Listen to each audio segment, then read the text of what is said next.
line. He, in turn, slams into Kevin Harvick. Jeff Burton into both Montoya. Harvick and Montoya come to a complete stop in the middle of the track. These three guys are going nowhere, and Kevin Harvick is not happy at all. He blocks Montoya's car with his car. Now they're going to get out here and have some words. Remember, Harvick thinks that Montoya just ran into him, but remember, as we showed you, it was Martin Truex Jr. who lost control, bumped one Pablo Montoya from behind, and I think that's what he's trying to explain here to Kevin Harvick, who's really not in a listening mood here. The race would have to be stopped under red flag. Well, they sorted all this out. Jeff Gordon still leading the field. Harvick, a little road rage scenario. High pressure, Kevin. Here is Kevin Harvick, and this was the fourth. Whoa, Kevin, bump and run, baby. Harvick gets fifth, and Logano gets dumped to 14th. You can see, as we'll pan back to the front. Oh, he got into Logano around. Can he save it? He is unable to. And the caution came out right as Denny Hamlin was crossing the start-finish line. We're in the wreck still. Oh, look at Logano. Pulls right up to Harvick. A 2.5-mile speedway with short track characteristics and short track tempers when the race is over. Yeah. You know, and here's Joey's team trying to keep him calm down, and this is probably best. That's Joey's dad. Joey's dad. That's why Joey's dad's got his credit card full a couple of times. Let me just go ahead and say that. Yeah, but no, you know what? He needs to do this. He needs to vent. I mean, Joey's been taken out so many times at the end of a race, whether it's a nationwide race or whatever. And, you know, he should be mad. Yeah, and I'm going to say this in Joey's defense. You know, they were just racing, and I probably spoke too soon. I don't think it was Harvick's fault. I don't think it was Joey's fault. But Joey has to stand up for himself at some point in time. You know what I mean? We saw, you know, Burton last week say, I'm not going to take it anymore. I think you're seeing Joey say, I'm not going to take this anymore, especially from Kevin Harvick, because he and Kevin just seem to find their place, same place on the racetrack all the time. Morning practice, Kevin Harvick, one of the Childress drivers, follows Denny Hamlin out onto the racetrack and basically appears to be trying to send a message. He is upset. I don't like what you said, I think was the message. A little contact, a little more contact, a little more contact out on the racetrack. Both drivers called off the track by NASCAR into the garage where discussion ensued. Boys had a little bit of a heated debate on territory there. And, you know, it's very difficult when you're making the implication that someone else is cheating. It goes to the core. And what happened in this incident, as we saw with the fines and penalties, NASCAR has called a black and white ruling a foul. You know, it's cut and dry. So the argument is the penalty. Was the penalty too stiff? That type of thing. But the infraction was there, and they call it 100% a black and white ruling. No discrepancy. And as far as the situation today was concerned, there was some radio traffic on Clint Boyer's radio saying, hey, your teammate was out there sticking up for you and so on. Let him race. That's going to happen. Let's see what happens. It's time. 4 to go and 3 to Boyer in the wall. Hard wreck. He stays Four wrecks down here, turn 4, big wreck. Harvick in trouble. Keep going. We can do the damn thing.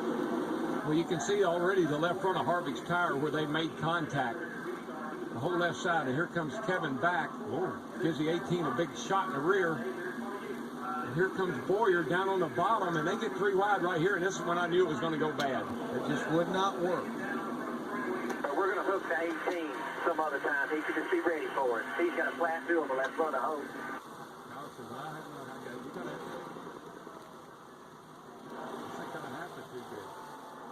There was a pass, there was contact, and then, as Boyer went into the fence, Kyle Busch came and turned Kevin Harvick around. We know Harvick he plays rough, especially when the race is over with. I've seen him climb over people's cars to get to them. We've got cars overheated, we've got drivers overheated. And we got wrecked cars, and Bobby Labonte crashed on the final lap. Harvick looking in his mirror.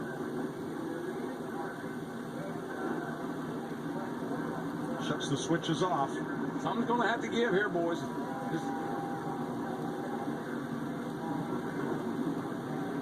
We thought it could be Newman and Montoya.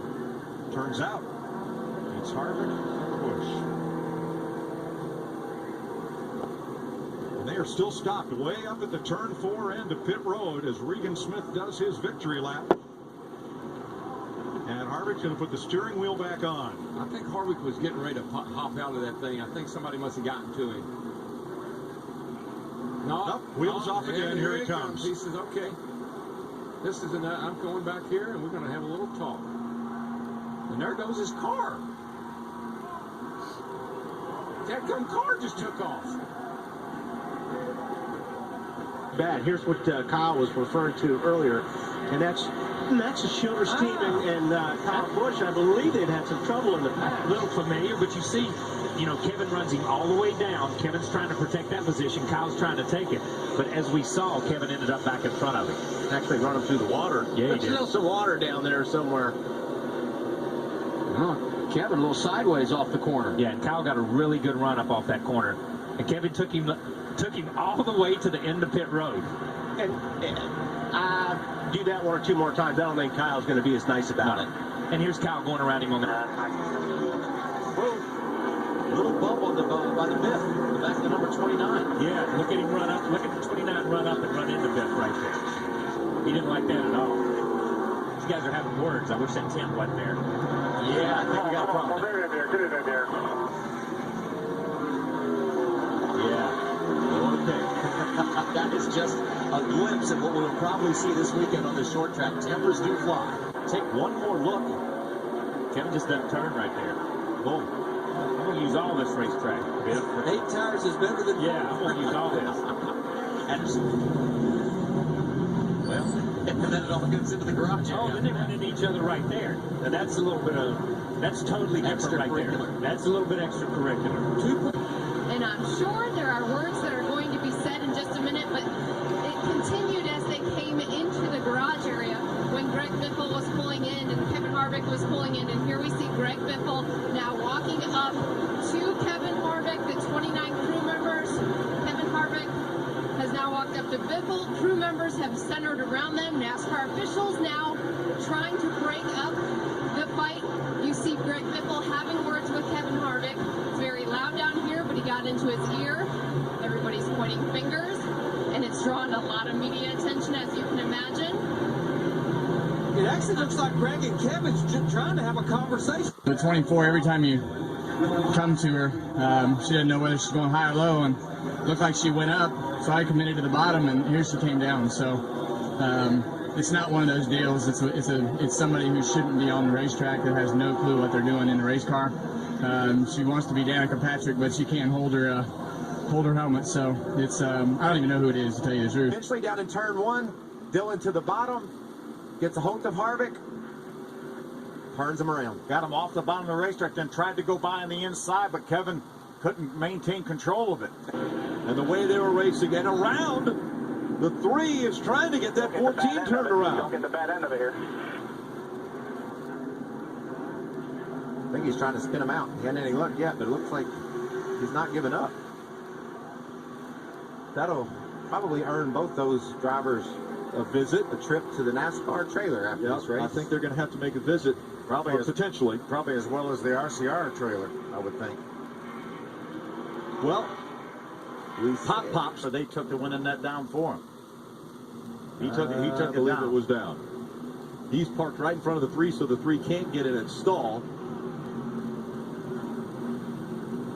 The official's doing his best to maintain order, doing a great job actually to get those guys away.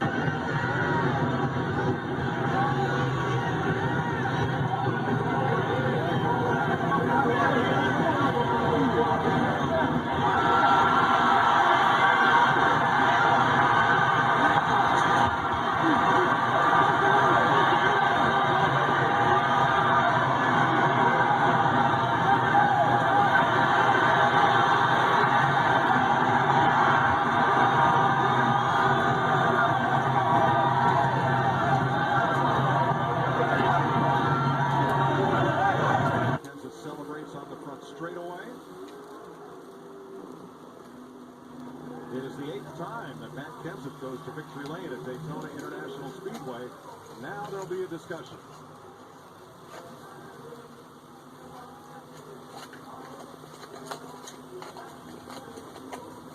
You notice that Harvick hadn't taken his helmet off. No, but I like that the crew members, while standing guard, they're content to let the two drivers talk it out.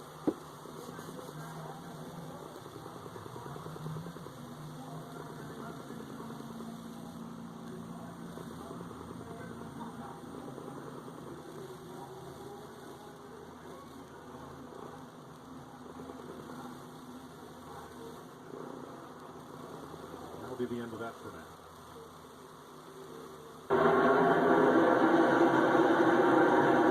Way out of shape was the 48. Little bumping and banging as they go into turn one. Jimmy Johnson got into the side of the floor of Harvick. Smoke now out of the left rear of Harvick after that contact. Yeah, Jimmy Johnson got a run on the 4, got inside of him. Kevin Harvick didn't want to give him a big lane to let him get back up on the racetrack. And now it looked like they made some contact. The left rear quarter panel is definitely rubbing on the 4 car. Now, when he wiggled like that, was he trying to move the quarter panel out? Could you do that with wiggling the car? Saw it smoke for a few laps. We wondered if it was getting better, and this is the result. As Kevin Harvick turns down into turn 3, the left rear tire is down. There's nothing at that point Kevin Harvick can do. Unfortunately, now this is a major, major hurdle for this 4 car in race 1 of the playoff. Not happy at all with the way it went down, and so they're going to discuss it. And maybe a little more than discussion.